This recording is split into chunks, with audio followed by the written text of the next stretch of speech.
رفق الإشارة لم تخطر على بالك. هذه إشارة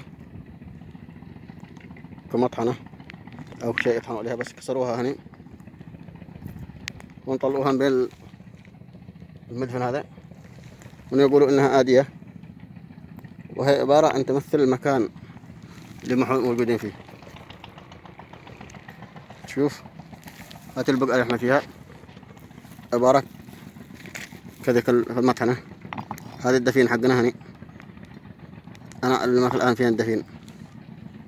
هذه عبارة عن إشارة ومن أسهل الإشارات، لكن بعض الناس يتجاهلوها. تابع معي.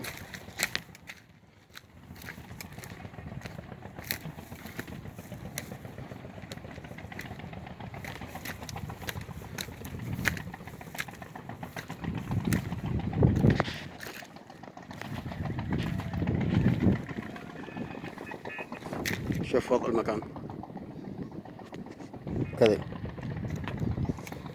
وفيه ذوقي. هذه هو الدفين هم إن شاء الله في هذه البقعة.